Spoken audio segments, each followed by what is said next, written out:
Assalamualaikum warahmatullahi wabarakatuh.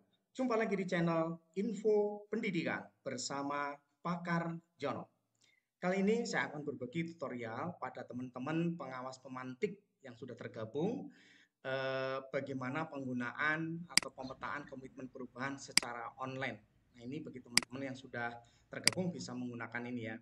Pertama-tama langsung cari di browsing yaitu http://tini.cc/ps pemantik 1. Nah, seperti itu. Nanti di browsing, diklik di sana terus di enter, maka atau mungkin tiny.cc langsung boleh ya, tiny.cc/ps pemantik 1 ya. Di situ kemudian setelah diklik nanti akan terbuka di sini. Nah, ini yang terbuka, teman-teman. Jadi kalau sudah terbuka di sini, nanti silahkan diklik di sini. Ya ini di checklist ini harus wajib, nggak bisa nggak ya untuk terdeteksi. Kemudian NIP pengawas, nanti NIP-nya masing-masing. Kalau belum terdaftar nanti akan muncul seperti ini.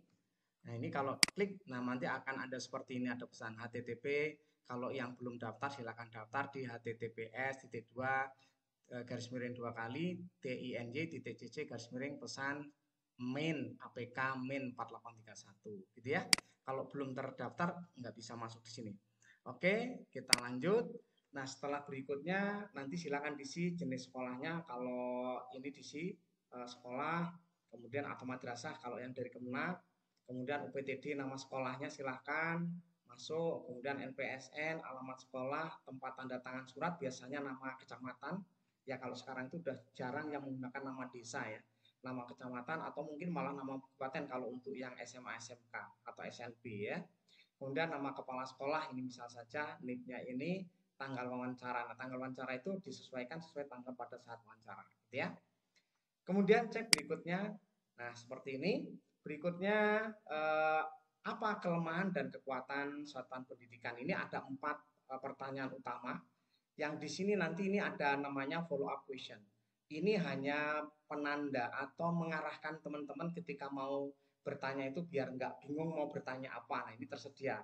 Boleh ditambah atau boleh dikurangi atau malah pertanyaannya berbeda ya, monggo dipersilahkan. Kemudian hasilnya dituliskan misalkan seperti ini. Nanti bisa diklik satu terus enter, enter, enter gitu ya. Kemudian bagaimana Anda mengantisipasi kelemahan dan kekuatan? Ini masih pertanyaan utama dari 4 ya. Kemudian tanyakan semua yang menjadi kelemahan itu ditanyakan, misalkan seperti itu ya. Kemudian bagaimana Anda menyusun program dan anggaran satuan pendidikan? Itu masih pertanyaan pemantik yang dari Juklak 4831 ya pertanyaan ini. Kemudian untuk pemantiknya apa follow up questionnya bisa siapa saja yang dilibatkan, apa yang menjadi dasar penyusunan program misalkan begitu. Ini jawabannya, ini misal ya, jawabannya hanya asal-asalan saja. Apa perbedaan program kegiatan satuan pendidikan tahun lalu dengan tahun sebelumnya? Apa dasar penyusunan program tahun lalu? Apa dasar penyusunan tahun sebelumnya? Apa perbedaan dampak program tahun lalu dengan tahun sebelumnya terhadap kualitas pembelajaran? Bisa dijelaskan nanti misalkan seperti itu ya. Kemudian bagaimana kurikulum pembelajaran saat ini? Udah pertanyaan ini sebenarnya untuk mendapatkan data pada saat buat laporan. Tapi pertanyaan utamanya hanya 4 ya. Sampai di sini berapa perbedaan program kegiatan. Jadi ada 4 ini yang menjadi pertanyaan utama. Adapun ini adalah tambahan yang diharapkan bisa mendapatkan data untuk dilaporan. Karena kalau tidak ditanyakan sekarang, pada saat membuat laporan akan bingung ya, seperti itu. Maka ditanyakan mungkin tentang implementasi kurikulumnya seperti apa, bagaimana mengelola sumber daya yang ada, ya, kemudian bagaimana mengelola sarana prasarana, ya ini jawabannya juga sudah ada, tapi jawabannya masih asal-asalan saja. Apa yang Anda lakukan dalam pembinaan dan pengembangan guru tendik, program apa saja yang Anda siapkan untuk pengembangan kompetensi guru dan tendik, apa saja yang telah Anda lakukan untuk memfasilitasi guru dan tendik, bagaimana Anda melakukan evaluasi kinerja mereka dan bagaimana hasilnya. Tanyakan seperti itu ya. Kemudian bagaimana cara Anda memimpin sekolah ini, bagaimana cara Anda mengembangkan visi dan misi sekolahnya, upaya apa saja Anda lakukan dan seterusnya. Ini sudah saya siapkan. Tapi sekali lagi semua pertanyaan-pertanyaan ini silahkan digali masing-masing, cuman saya siapkan supaya nggak bingung ya. Kemudian berapa persen keterlaksanaan program tahun ini? Nanti tanyakan dulu apa saja besaran program yang ada itu, tentang apa saja program yang ada di sekolah itu. Mungkin tentang bangunan, mungkin tentang apa, silahkan ya ditanyakan. Kemudian berapa banyak itu program tahun lalu, kendala apa yang dihadapi, dan berapa persen keterlaksanaan. Gitu ya, pertanyaan follow up question yang tulisan miring ini ya.